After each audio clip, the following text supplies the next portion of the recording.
Hello, everybody. It's Rachel Treece here from the Henker Institute, and I am absolutely delighted to have a good friend of mine, one of the world's leading experts in psychological safety. No pressure there, Shed. Yeah, His thanks. name is Stephen Shedletzky. I'm going to call him Shed for the rest of this little interview.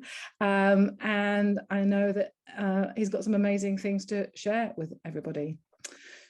So welcome. Thank you. Delighted to be here. And everything will go downhill from here because I'm not sure I can overcome that amazing introduction. Very kind and delighted to be in this convo with you, Rachel. Absolutely.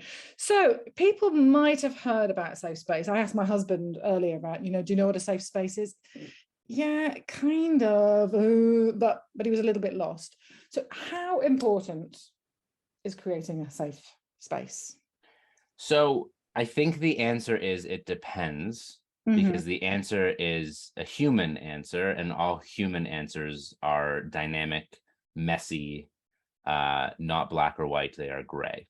So I think for you and I, it's an 11 out of 10, but for someone else, it might be a 0, 1, 2, or 3. And I attempt to suspend judgment on those who don't yet know or who don't view creating a safe space or psychological safety or a speak up culture, as I talk about it.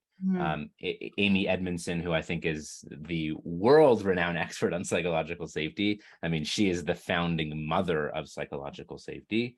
I talk about a speak up culture as when you have the input of psychological safety, you get the output of a speak up culture.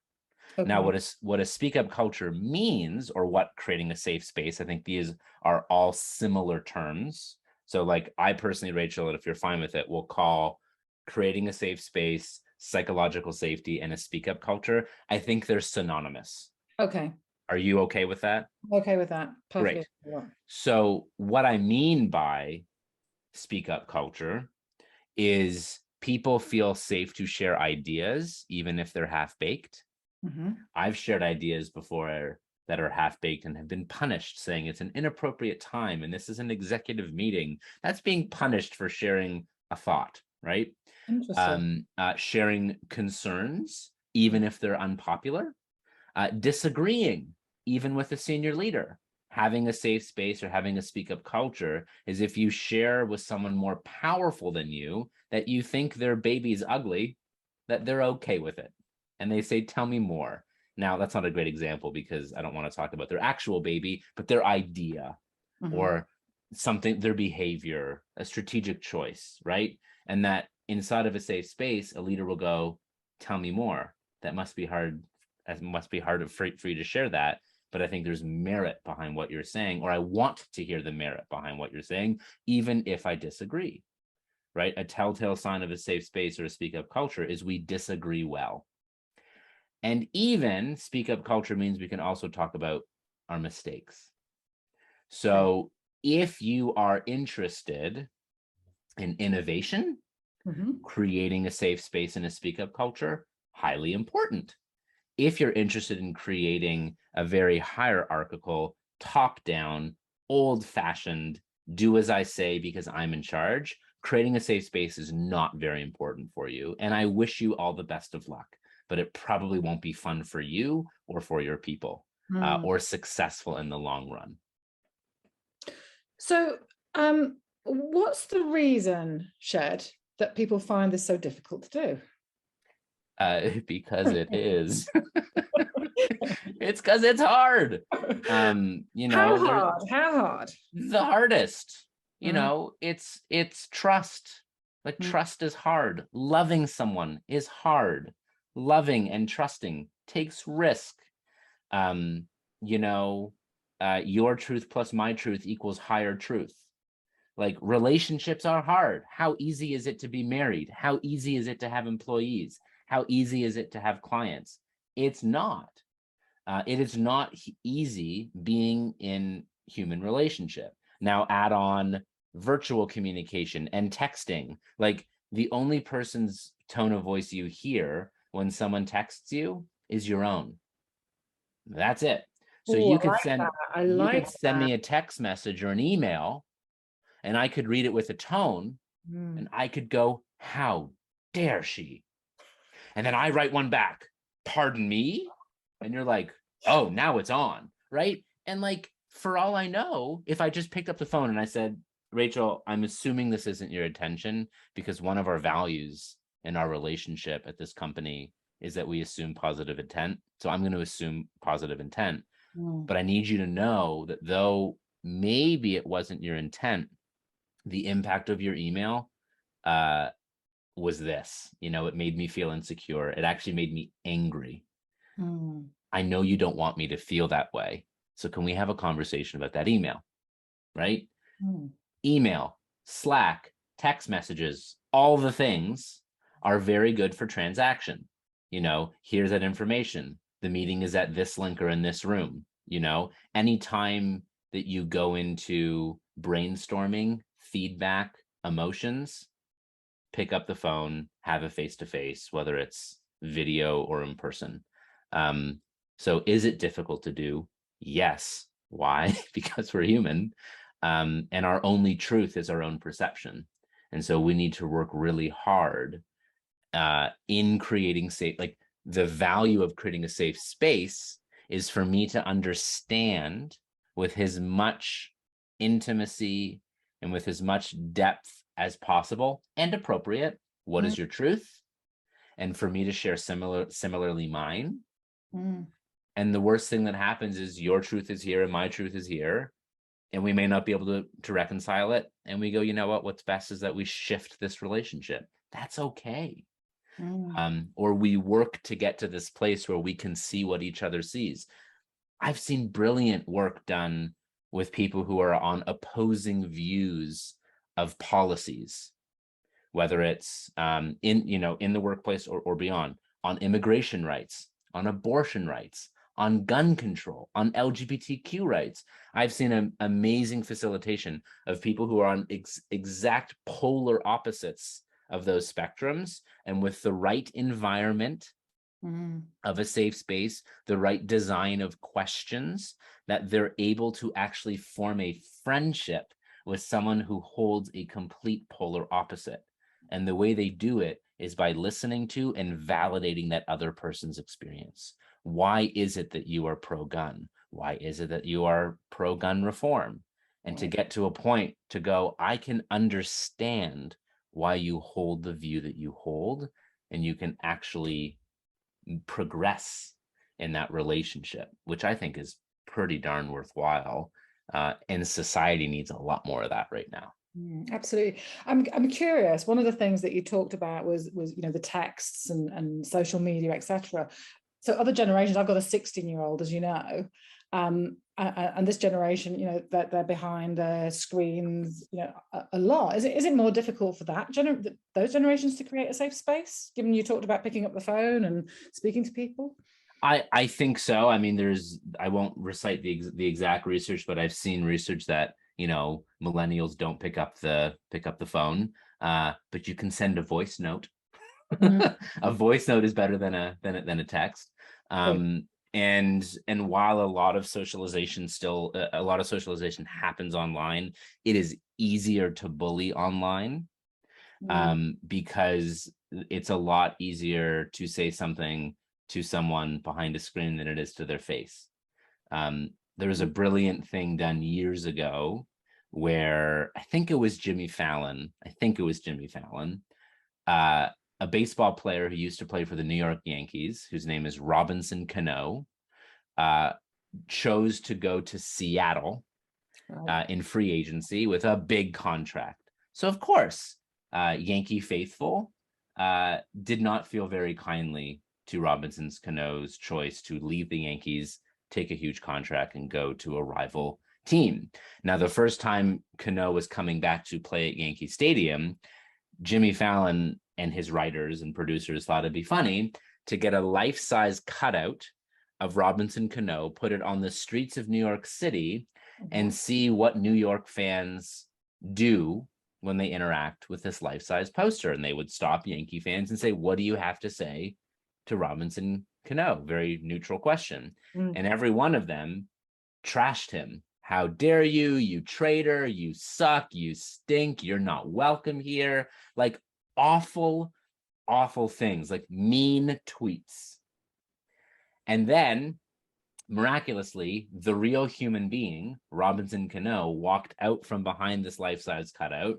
People then turned around and the real person was there. And every single one of them said, oh my God, I'm so sorry. It's such an honor to meet you. And about that thing that I said, I was totally, off base and lying and whatever. Which means when the person's in front of you, it's a lot harder to do those things. And to say mean things and to bully. And so I think there needs, yes, I think it is easier to bully, easier to misinterpret. And I'm in favor of phone calls. I'm in favor. It's kind of like, I'm all for flexible work. I don't think we need to work in the office 9 to 5, 5 days a week whatsoever. I think the nature of the work should dictate how and where it happens, but I'm also very much for human connection. But I don't think work has to be in person all the time. That's another hierarchical control piece. Now there is some work, whether it's being a nurse or driving a bus or whatever it might be, that requires you physically be there for now. There might be an automatic driving bus soon enough. But I do think it goes in-person meeting, then video meeting, then phone meeting, then voice note, then text message. And I think anytime there's any friction, you need to escalate at least one layer up in that hierarchy. Very good. So hierarchy of connection. Maybe we just coined some intellectual property there together, Rachel. Oh, I like that. Put it in the book. Connection. There you go. I love it. Yeah. I love it. So if there were some executives listening to this, Shed, and you were to give them 3 tips on, tomorrow, this is how you can create more safe space, what would you say to them? So one of the greatest ways to create safe space is in genuine curiosity. And the gateway to genuine curiosity are genuine questions. A great question like, how are you really doing? As opposed to, how are you? Good, great, let's go to business. No, how are you really doing? I've heard a definition of leadership. This comes from a retired 3-star Marine General, George Flynn, says that the definition of leadership is asking someone how they're doing and genuinely caring to hear their answer. So there's one. Other little things like it is hard to provide a senior leader with feedback, especially critical feedback, because we are still a hierarchical species.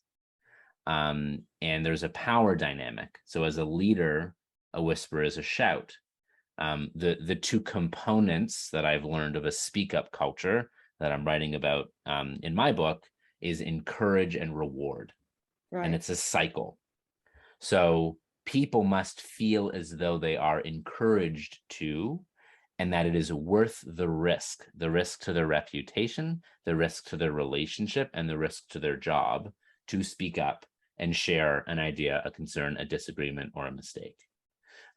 It's called voice calculus, which is a term coined by Ethan Burris, a PhD out of the University of Texas in Austin, I believe. We can fact check that. And so we do the voice calculus. Is it worth the risk? And then when we do speak up, are we rewarded? Now, reward doesn't mean, wonderful, Rachel, we're going to give you a promotion now, new title, bigger office, and we're going to erect a statue in your name. Those are forms of reward, but there are other intrinsic forms of reward. Thank you. That must have been hard to share. We didn't implement your idea, but here's why. I'm going to reward you with more strategic insight, and thank you for the idea. Keep it coming, Reward could be public recognition, or a handwritten note, or a box of chocolates or flowers. So the thing then that's interesting about encourage and reward is that the more it happens, the more it ripples, positively or negatively. Right. If people take the risk to speak up and it's rewarded, they go back to their peers and friends and say, it went well, you should do it too, right? momentum. There's a flywheel to that. The other thing that is worth saying, I'm forgetting right now. What are some of those that could be done? Yes. The other thing that's worth saying is creating multiple ways for people to express their voice, Okay. which can include, let's say you want, as a senior leader, you want feedback on something you just shared, instead of saying, what do you think? Great job, boss, or nodding heads on Zoom while everyone's on mute. That doesn't mean consensus. That might mean that people don't feel safe to share what they actually think. You could do other things. You could say, on a scale of 0 to 10, how clear is my idea? Or how much are you on board with a strategy? If you all say 10, I think you're lying. Or if you all say 10, tell me why. But I want to hear 6s and 7s. Like, that's the only way we're going to improve. I'm blind, right? I can't see everything. One more thing, and then I'll pause and see how we did in this answer. There's a pilot who ended up holding a senior role with the FAA, who said that he had a secret when it came to how to create a safe space. And his secret is every time he was about to fly and he met his crew, oftentimes in commercial airline and many flying settings, the first time you meet your crew is a mere 90 minutes or 60 minutes before takeoff. And yet you have to gel and form as a high-performing, safe-performing team. And so this captain had a trick, as he said every time in that huddle, he said, I have never flown a perfect flight, and today is no exception. And just that little context of, I'm imperfect, I am blind, I need your engagement, I need your truth. If you see something, say something. And then when they do, you have to reward them. Because if someone says something and then the captain snaps at you or says you're fired or how dare you, how likely are you going to speak up again? So those are some ways, not all the ways, but some ways. And I'm sure, Rachel, I'm curious if there are any others that you know or have used that I've yet to gloss over. To gloss over. Well, I will be with my absolute pleasure to share with you probably after we've finished this conversation. But okay. I've got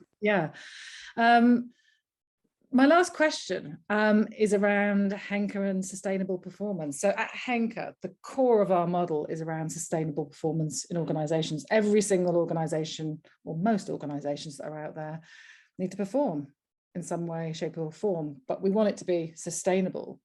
So how do you think the creation of safe space, psychological safety, can help organizations perform? So hugely help. So in my work with Rich Divini, who's the author of the book, The Attributes, and a retired US SEAL of 21 years, US Navy SEAL of 21 years, he's introduced me to this notion of peak performance versus optimal performance. Peak performance is like we're peaking, right? A football player who plays on Sunday designs their entire week so that they can peak on Sunday. But we're not all football players. And though we might have big milestone events, a client presentation, a wedding, whatever it might be that we strive to peak for, that's not our regular day-to-day or week-to-week. And so optimal performance is more likely. What optimal performance means is that whatever the situation, we give the best that we can with whatever's available to us. Sometimes that's peak. Sometimes that's just gutting it out. And that's normal life for the rest of us who aren't in pro sports, as an example. And optimal performance requires rest, reflection, and recovery. That we cannot expect for sustainable performance to peak all the time. That's a one-way road to burnout. And so I think when talking about sustainable performance and then the relationship between sustainable or optimal performance with then creating a safe space, psychological safety, and a speak up culture, it's creating the space to say, I'm overwhelmed at home, sick parent, or my kids are starting school, or for work to say, hey, it's harvest season and we're in the wine business. It's going to be a tough 3 months. Like, you need to tell your family that you're not going to be as present as you will after these 3 months. Right. And then as soon as we're done after those 3 months and harvest is done, you must spend 2 weeks at home, or you come in, but it's just for like the bare minimum because we just finished our most intense. So I think a big piece to be able to perform sustainably and optimally is to have the trust, psychological safety for us to design when we need to rest, recover, reflect, so that we're not peaking all the time. Because peaking all the time is a one-way street to burnout and entropy. Yeah. Resilient just means that we can get through it, but anti-fragility and post-traumatic growth and thriving is in peaking, but then rest, reflect, recover, peak again, rest, reflect, recover, or give whatever we can, whatever is available to us, and that be okay. Fantastic. Sustainable performance, psychological safety. You've been absolutely fantastic, Shed. Thank you so much for sharing all of that with me today. Thank you. I'm sure the listeners will love it. I thought of one more thing in terms of how to create safe space. Good, go. A little trick. So Nelson Mandela, who I think we can all agree is a good leader, was asked, why is he such a great leader? And he said he's a great leader because of his dad. His dad was apparently a community leader, and he followed his dad when he would go visit other communities and have meetings. And he did 2 things he observed his father did. One was that he always spoke last, which is really smart, because by the time it's your turn to speak, you have the benefit of everyone's perspective. Like, there's nothing worse than a leader saying, all right, everyone, here's the problem. I need your input. I need your ideas. Here are my ideas. No. Suspend. Here's the issue. I have some of my own ideas, but instead of tarnishing your view with mine and putting us into groupthink, what are your ideas? Leaders speak last. The second thing that he observed that his father did is every single meeting he had, people sat in a circle. And what's beautiful about that, and we see this so often in coaching, in group coaching or coaching training, we all sit in a circle. Why? There's no hierarchy in a circle. In a circle, everyone's equal. And so another way in design that leaders can create a safe space and psychological safety is to sit in a circle, because there is no leader in a circle. Nice. And I have thought of one, just to end as well. I have thought. Yes. And that is something that Steve Hamilton Clark, our chief coaching officer, he once shared it with me, and it's something I use all the time. When you're using your intuition as a coach, if you say, I might be way off the mark, but I'm sensing something. Yes. And using that phrase, I might be way off the mark, is a beautiful way of just bringing a bit of vulnerability and a safe space. Yes, I'm making an assumption here, which might mean I'm wrong. So please check me. Yeah. Me on it. Love that. Yeah. Cool. Thank you so much. My total pleasure. Yada yada yada. Yada yada. I hope these yada yada yadas are valuable to you and your readers. A pleasure to join you, Rachel. Pleasure to have you, Shed. Thanks so much.